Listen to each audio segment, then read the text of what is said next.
मैं आपसे कह रहा हूं कि मान के चलते हैं कि ये मेरे पास एक ट्रायंगल है जिसमें अपोजिट वाले एंगल्स क्या हैं भाई इक्वल है। क्लियर यहां तक? अगर ये वाले एंगल्स आपस में इक्वल होंगे उसका मतलब है कि ये जो वाले अपोजिट वाले साइड्स हैं ये भी इक्वल होंगे। क्यों? क्योंकि ये आइसोसेलेस ट्रायंगल है। आइसोसेलेस ट्रायंगल हम उस ट्रायंगल को कहते हैं जिसमें दो एंगल्स इक्वल हो गए हैं। अगर दो एंगल्स उसमें इक्वल होंगे उसका मतलब है कि दो साइड्स भी क्या होंगी इक्वल होंगे। अब यहां से डेरिवेशन शुरू हो जाती है। अगर मैं लेट करूंगा कि AB इसके बराबर है x के बराबर है, यानी मैंने कहा कि जो AB इसकी जो लेंथ है दैट इज x। अगर मेरे पास AB की लेंथ क्या है x है तो मैं कह सकता हूं कि BC की लेंथ क्या होगी x है। तो यहां से लेकर यहां तक भी x होगा और 6 किसके बराबर है हाइपोटेन्यूज अपन परपेंडिकुलर। हाइपोटेन्यूज 40 डिग्री के लिहाज से इसका हाइपोटेन्यूज कौन है? ये वाला साइड √2x परपेंडिकुलर कौन है? इसका इसकी लेंथ है x। x कैंसिल आउट हो जाएगा वहां पर बच जाता है।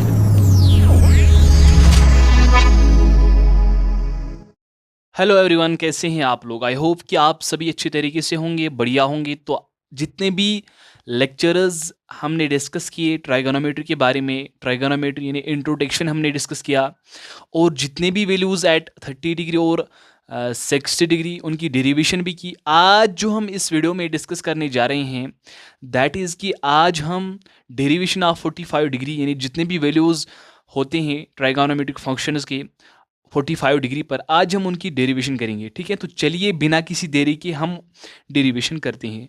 Let's start. इसमें आपने क्या करना होता है कि मान के चलते हैं, आप एज्यूम लिखिए, कंसीडर लिखिए या लेट लिखिए। तो मैं मान के चलता हूं कि एज्यूम एज्यूम ट्राइंगल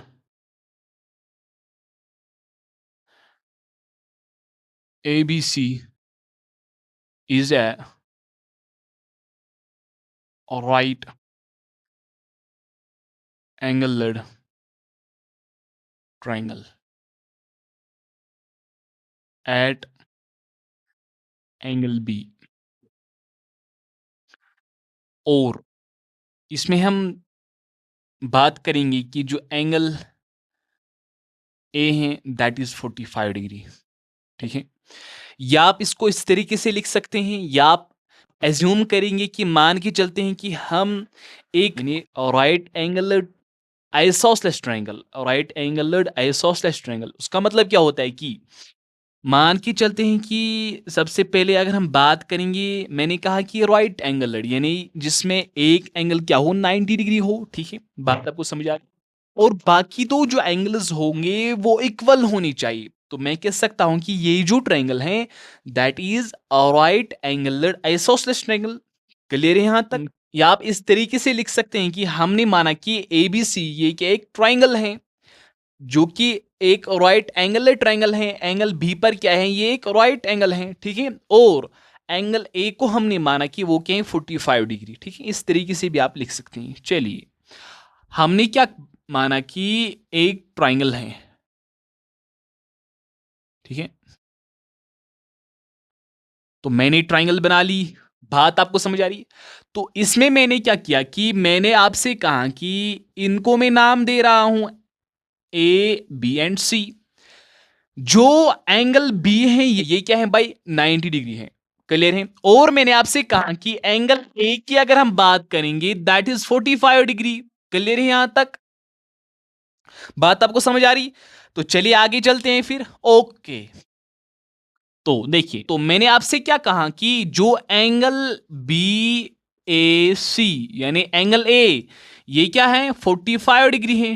ठीक है, तो angle BAC plus angle ABC यानी ये वाली एंगल और ये वाली एंगल प्लस एंगल BCA, क्या मैं कह सकता हूं कि ट्राइंगल में जो इंटीरियर एंगल्स होते हैं वो 180 होते हैं क्या? नहीं। हाँ, जो ट्रायंगल के इंटीरियर एंगल्स होते हैं the sum of these angles are 180। ठीक है, ओके। तो ये यहां पर हमें गिवन है क्या है 45 डिग्री। ओके, एंगल ABC की अगर हम बात करेंगे वो भी क्या है गिवन है 90 डिग्री। ठीक है, यानी एंगल A हमारे पास क्या है 90 डिग्री है। तो हमने एंगल BCA को फाइंड करना है, यानी एंगल C को हमने फाइंड करना है। इनका सम किसके बराबर है? 180 डिग्री के बराबर है। तो एंगल BCA किसके बराबर है? 90 प्लस 45 किसके बराबर होते हैं? 135। अगर मैं उसको यहां ले जाऊंगा तो माइनस बन जाएगा, तो 180 माइनस 135। क्लियर है यहां तक? ओके। तो एंगल BCA की अगर हम बात करेंगे वो भी क्या है, वो 45 डिग्री के बराबर यहां पर है। क्लियर क्लियर यहां तक? यानी जो ये वाली एंगल हैं ये क्या है भाई, 45 डिग्री है। क्या है, 45 डिग्री। मैं आपसे कह रहा हूं कि मान के चलते हैं कि ये मेरे पास एक ट्रायंगल है जिसमें अपोजिट वाले एंगल्स क्या हैं भाई, इक्वल हैं। क्लियर यहां तक? अगर ये वाले एंगल्स आपस में इक्वल होंगे उसका मतलब है कि ये जो वाले अपोजिट वाले साइड्स हैं ये भी इक्वल होंगे। क्यों? क्योंकि ये आइसोसेलेस ट्रायंगल है। आइसोसेलेस ट्रायंगल हम उस ट्रायंगल को कहते हैं जिसमें दो एंगल्स इक्वल होते हैं। अगर दो एंगल्स उसमें इक्वल होंगे उसका मतलब है कि दो साइड्स भी क्या होंगे, इक्वल होंगे। क्लियर यहां तक? हाँ। तो मैं फिर कह सकता हूं देयरफॉर एंगल ए किसके बराबर है, एंगल सी के बराबर है, वो किसके बराबर है, 45 डिग्री के बराबर है। क्लियर यहां तक? ओके, चलिए आगे चलते हैं। तो अगर आपस में दो एंगल्स इक्वल होंगे उसका मतलब है साइड ए बी जो है वो किसके बराबर होगा, बी सी। उसका मतलब है साइड ए बी जो होगा उसकी जो लेंथ है वो बी सी के बराबर होगी। तो रीजन भी लिखते हैं, sides opposite opposite to equal angles are equal. यानी अगर आपके पास एक ट्रायंगल है उसमें दो एंगल्स इक्वल होंगे उसका मतलब है कि दो साइड्स भी इक्वल होंगे क्योंकि वो एक आइसोसेलेस ट्रायंगल है। क्लियर यहां तक? ओके, यहां तक हमने किया। देखिए अब यहां से डेरिवेशन शुरू हो जाती हैं। अगर मैं लेट करूंगा कि ए बी किसके बराबर है, एक्स के बराबर है। यानी मैंने कहा कि जो ए बी इसकी जो लेंथ है दैट इज एक्स। अगर मेरे पास ए बी की लेंथ क्या है, एक्स है, तो मैं कह सकता हूं कि बी सी की लेंथ क्या होगी भाई, एक्स है। तो यहां से लेकर यहां तक भी एक्स होगा। अब ये जो ट्रायंगल है ये कौन सी वाली ट्रायंगल है, ये एक राइट एंगलर आइसोसेलेस ट्रायंगल है, यानी राइट एंगलर ट्रायंगल है। ठीक है, ठीक है। तो मैं यहां से by using P G T, क्योंकि ये एक क्या है, राइट एंगलर ट्रायंगल है। यहां पर हाइपोटेन्यूज की अगर हम बात करेंगे वो है ए सी। तो मैं लिख सकता हूं ए सी स्क्वायर किसके बराबर है, बी सी क्या यहां पर है, बेस है, बेस की लेंथ क्या है, एक्स है। तो एक्स स्क्वायर प्लस हाइट यानी परपेंडिकुलर क्या है, ए बी है, इसकी लेंथ क्या है, एक्स है, तो एक्स स्क्वायर। तो ए सी स्क्वायर किसके बराबर है, 2x स्क्वायर। ठीक है, यहां से ए सी किसके बराबर निकला, √2x²। तो ए सी किसके बराबर निकला, √2 इंटू √x²। क्योंकि अंडर रूट जो है ये दोनों पर है, x² के ऊपर भी है, 2 के ऊपर भी है। तो ए सी किसके बराबर निकला, √2। रेशनल है इसका, इसको हम रेशनल में नहीं लिख सकते हैं। तो x² ये कट जाएगा। क्यों कट जाएगा, ये मेन पॉइंट है यहां पर।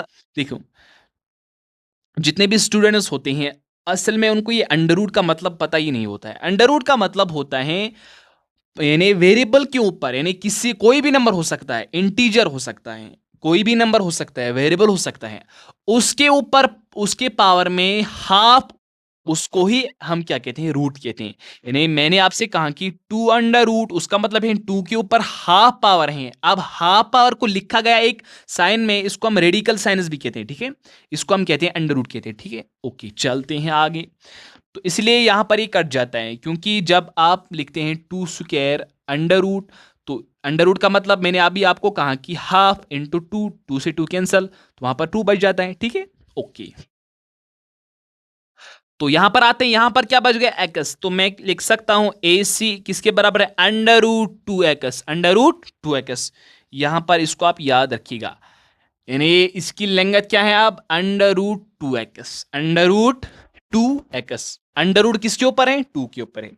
तो अब हम चलते हैं, कहां चलते हैं, फंक्शंस पर चलते हैं। सबसे पहली जो फंक्शन है ट्राइगोनोमेट्रिक फंक्शन, वो क्या है, साइन 45। साइन किसके बराबर होता है, परपेंडिकुलर अपॉन हाइपोटेन्यूज, 40 डिग्री पर है। तो ये वाली एंगल भी 40 डिग्री है, ये वाली एंगल भी 40 डिग्री है। आप इस एंगल के लिहाज से भी इस ट्रायंगल को देख सकते हैं, इस एंगल के लिहाज से भी इस ट्रायंगल को देख सकते हैं। आसानी के लिए हम इस एंगल से देखेंगे। तो बोलिएगा 45 डिग्री इस एंगल के लिहाज से इस ट्रायंगल का परपेंडिकुलर कौन है, इसका आगे वाला साइड यानी इसकी लेंथ एक्स अपॉन हाइपोटेन्यूज कौन है √2x। तो x से x कैंसल आउट तो 1/√2 1/√2। ओके, तो उसके बाद क्या आता है cos 45 डिग्री 45 डिग्री पर क्या होता है उसका वैल्यू cos किसके बराबर है बेस अपॉन हाइपोटेन्यूज। तो इस एंगल के लिहाज से इस ट्रायंगल का बेस कौन है एक्स जिसकी लेंथ है यानी BC। हाइपोटेन्यूज कौन है भाई ये वाला साइड √2x। तो x से x कैंसल आउट हो जाएगा 1/√2 निकल कर आएगा यहां से cos 45 डिग्री का वैल्यू। आगे चलते हैं tan 45 डिग्री tan किसके बराबर होता है भाई परपेंडिकुलर अपॉन बेस 45 डिग्री पर इस लिहाज से इस एंगल के लिहाज से इस ट्रायंगल का परपेंडिकुलर कौन है ये वाला साइड इसकी लेंथ एक्स है अपॉन बेस कौन है ये वाला साइड। तो ये से ये कैंसल आउट हो जाएगा तो इसका वैल्यू 1 निकल कर आएगा। ठीक है, इसी तरीके से कॉसेक 45 डिग्री कॉसेक किसके बराबर होते हैं भाई हाइपोटेन्यूज अपॉन परपेंडिकुलर यानी साइन का रेसिप्रोकल। साइन का आप यहां पर इसको रेसिप्रोकल अगर करेंगे वो कॉसेक का भी यानी कॉसेक का वैल्यू आ जाएगा एट 40 डिग्री। लेकिन मैं आपको इसी तरीके से दिखा रहा हूं क्योंकि आपको ये पता होना चाहिए असल में ये कहां से आए। ठीक है, वरना आप वो भी कर सकते हैं। चलिए 45 डिग्री किसके यानी कॉस से किसके बराबर है hypotenuse upon perpendicular. Hypotenuse 40 degree के लिहाज से इसका हाइपोटेन्यूज कौन है ये वाला साइड √2x। परपेंडिकुलर कौन है इसका इसकी लेंथ है x। तो x से x कैंसल आउट हो जाएगा वहां पर बच जाता है √2। देखो यानी कॉसेक अगर मैं साइन का रेसिप्रोकल करूंगा वहां पर कॉसेक हमें मिलता है एंगल दोनों सेम है। इसका मतलब है अगर मैं इसको रेसिप्रोकल करूंगा मेरे पास कॉसेक 40 डिग्री का वैल्यू आ जाएगा। अगर मैं इसको रेसिप्रोकल करूंगा तो यहां पर √2 बचता है। तो क्या √2 यहां पर है हाँ। चलिए आगे चलते हैं।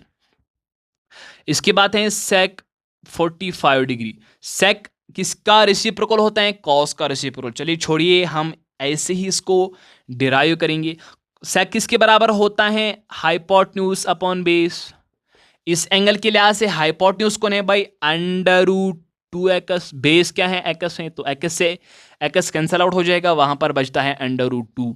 अगर मैं इस 1/√2 को रेसिप्रोकल करूंगा क्या मेरे पास √2 निकल कर आएगा हाँ। तो मैं कह सकता हूं कि ये रेसिप्रोकल में भी वही वैल्यूज आती हैं। ठीक है, तो tan उसके बाद tan किसका रेसिप्रोकल है कॉट। कॉट किसका रेसिप्रोकल है tan। ये रिवर्सेबल होते हैं। तो कॉट 45 डिग्री किसके बराबर होता है कॉट। मैंने आपको कहा कि परपेंडिकुलर अपॉन बेस 45 डिग्री के एंगल यानी 45 डिग्री इस एंगल के लिहाज से इस ट्रायंगल में परपेंडिकुलर कौन है दैट इज द AB लेकिन इसकी लेंथ है x। इसी तरीके से बेस है BC इसकी लेंथ है x। तो x से x कैंसल आउट हो जाएगा वहां पर बचता है 1। तो अगर मैं 1 को रेसिप्रोकल करूंगा क्या मेरे पास 1 ही आ जाएगा हाँ। कैसे देखिएगा 1/1 इसको रेसिप्रोकल करिएगा वो भी 1/1 1/1 यानी 1 ही होता है। ठीक है, तो यहां से 1 हमें निकल कर आया। ठीक है, ओके। तो ये डेरिवेशन थी एक्चुअली कि जितने भी फंक्शंस हैं उनकी वैल्यूज एट 45 डिग्री। ठीक है, इनकी डेरिवेशन हमने की। तो आई होप कि आपको ये अच्छी तरीके से समझ आया होगा। ठीक है, तो इसके बाद हम पढ़ेंगे जो आइडेंटिटीज हैं ठीक है उनका प्रूव भी हम करेंगे। ठीक है, तो वो नेक्स्ट वीडियो में इंशाल्लाह हम डिस्कस करने जा रहे हैं। ठीक है, तो उम्मीद है कि यहाँ तक आपको अच्छी तरीके से समझ आया होगा। तो आई होप कि अगर आप इस चैनल पर नए होंगे तो इसको जल्दी से जल्दी सब्सक्राइब कीजिएगा ताकि आने वाला जो वीडियो होगा सबसे पहले आप तक ही वो पहुंचेगा। ठीक है, अपनी दोस्तों को शेयर करिएगा इस वीडियो को ताकि वो भी देख सकते हैं वो भी जान सकते हैं। ठीक है, तो थैंक्स फॉर वॉचिंग।